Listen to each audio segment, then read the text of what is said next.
Good morning friends. आज का अपना टॉपिक है यूनिटरी मेथड या फिर उसको कहते हैं चेन रूल।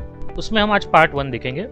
देखो, चेन रूल मतलब क्या है? The method of finding the fourth proportional when the other three are given is called rule of three.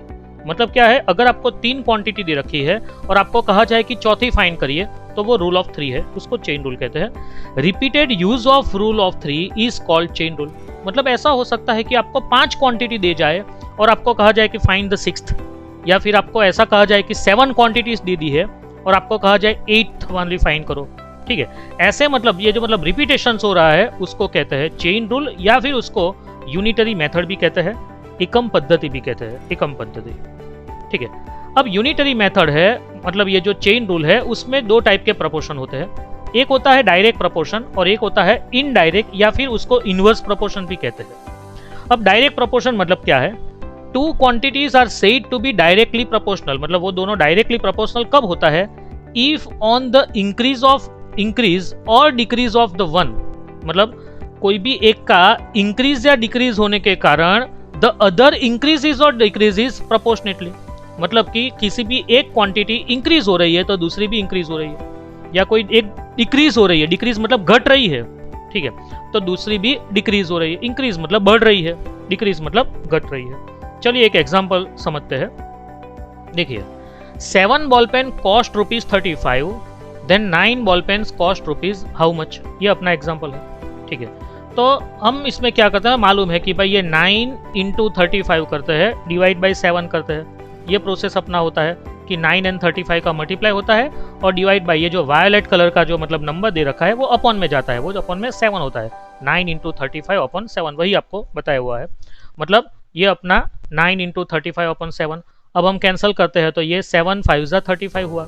ठीक है, तो मेरा आंसर आएगा 9 × 5, 9 5 × 45 रुपीज। तो मतलब ये हो गया कि 7 बॉल पेन के जो 35 रुपीज है, तो अगर मैं बॉल पेन ज्यादा परचेस करूंगा, 7 की 9 परचेस करूंगा, तो मुझे 35 के जगह थोड़ा ज्यादा रुपया देने पड़ेंगे। कितने देने पड़ेंगे? 45।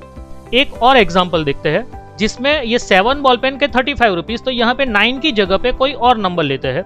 देखिए, 7 ball pen cost ₹35, then 4 ball pen cost rupees how much. अगर 7 बॉल पेन के 35 रुपीज है तो 4 बॉल पेन के कितने होंगे? आपको मतलब आप समझ सकते हो कि भाई 4 बॉल पेन के तो 35 से कम ही होंगे, क्योंकि 7 के 35 है तो यहाँ पे प्रोडक्ट कम हो गई है। तो अपना मल्टीप्लीकेशन कैसे होगा? तो ये 4 × 35 अपॉन 7। ठीक है, तो इज इक्वल टू ये मतलब 4 × 35 किया, अपॉन में मैंने 7 किया, तो ये कैंसिल करता हूँ तो ये हो गया 7 5 × 35।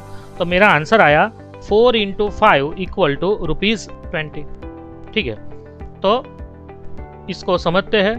1 वेरिएबल इंक्रीजेज। वेरिएबल मतलब चल, एक इंक्रीज हो रहा है। क्या हो रहा है? बॉल पेन जो 7 थी उसकी 9 हो गई। ठीक है, मतलब बॉल पेन है तो वो एक वेरिएबल है, रुपीज है तो वो दूसरा वेरिएबल है, दूसरा चल है।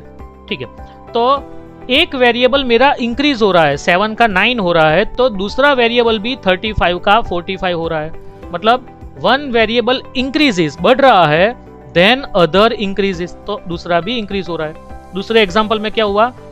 1 वेरिएबल डिक्रीजेस, मतलब 7 का 4 हुआ, बॉल पेन मेरी कम हो गई तो रुपीज भी मेरे कम हो गए।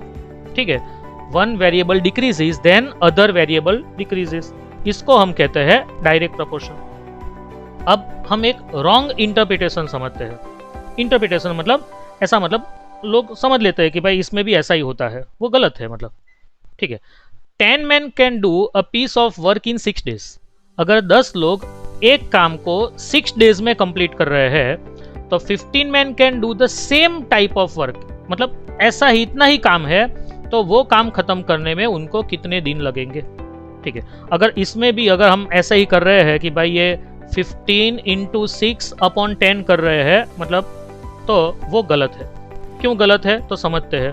देखिए, अगर कोई बंदा ये कर रहा है कि 15 × 6 अपॉन 10, ठीक है, तो वो गलत क्यों है समझते हैं। देखिए, देखो ये 10 है तो मेरा 5 2 × 10, तो मतलब 5 कैंसिल होगा, यहाँ 5 3 × 15। ओके, यहाँ पे 2 कैंसिल हो रहा है तो 2 3 × तो मतलब मेरा आंसर क्या आएगा? 9 days 3 × 3। ओके, ये गलत है। क्यों गलत है? क्योंकि अगर 10 लोग अगर मेरे पास काम पे आते हैं, मुझे कुछ काम है, मेरे घर में सपोज फर्नीचर बनाना है और वो 10 लोग आके कहते हैं कि भाई आपका काम 6 दिन में कंप्लीट हो जाएगा। अब समझो मैंने जब काम दिया तब 10 की जगह पे 15 लोग आए, वर्कर्स ज्यादा आ गए, ठीक है, तो वो काम 6 दिन की जगह से कम दिन में खत्म होगा क्योंकि बंदे बढ़ गए, वर्कर बढ़ गए, लेबर बढ़ गए, ठीक है। तो 10 के 15 हुए तो यहाँ पे 6 से आंसर कम जाएगा क्योंकि काम तो वही है, सेम टाइप ऑफ वर्क, ठीक है। तो मतलब यहाँ पे मेरा आंसर 6 से तो कम ही होने वाला है क्योंकि बंदे बढ़ गए हैं, काम इतना ही है, तो वो जल्दी खत्म हो जाएगा। 9 तो आंसर नहीं आएगा, ठीक है। तो 6 वाला आंसर, 6 के डिपेंडेंट अगर सोचते हैं तो आंसर तो मेरा 6 से कम ही आएगा। तो इसका बेस का जो मतलब जो कॉन्सेप्ट है हमारा, वो हम पार्ट 2 में देखेंगे। ओके, तो थैंक यू वेरी मच।